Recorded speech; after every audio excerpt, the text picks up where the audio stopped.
Empungi nizigira ngo bwiro bwinji niziremwa kutunga oburinganiza aha bwa Kooti Okuhwera. Kooti nizitura hare na kampu twine obusobozi bwo kutambura batakuza hare kuba nitugata emisango yitu umwe n'abantu bitu abasibirwe hare twine obusobozi bwo kubahikaho okureba ngo twarondora emisango yabo ne kumanya ngo aba refugee bwo kuba bari hanuya ngo niba batine cyangwa ntasa yabo neberi limited berinji so kuza kufuna akasente ko kuyumutaka kaptwara ko tukuza kukoza ushanga cyamuteganisa. Empungi nizigira ngo kutambura ingendo ningwa nizibateganisa munonga kandi hona nabwe nibenda habe haba kubavunura umabishenje bya Kooti.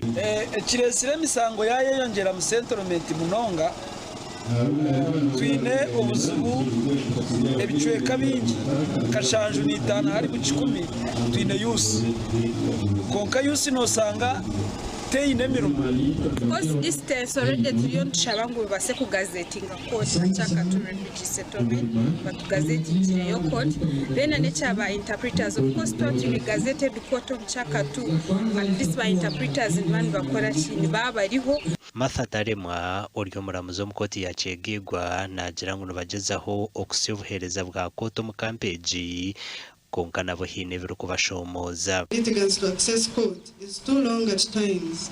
Wakati waheshimiwa wakuu, safari ya kutoka kuenda kusikiliza watu mahakama fasi zile ni mbali sana. And such other work that we do in the administration of justice, as you can see the terrain of this area. The request that a court is permanently set up here, and if not, that at least we should have more regular court hearings or court sessions. We have had Empungi zina masiko ngo obuhereza bwahika hihi embera neija kuterera. Amakuru agagasha kwa Philip Murangira omuri Kyegegwa. Webare Philip Murangira entumwa ya president of district ya Hoima ya Torubanja aha abantu abatungire sente ez government ya Gabire okurabira mu program yo kutungura eminyeto n'abakazi ahubwo kurimo kuzikozesa ebigenderwa eziba bishabire.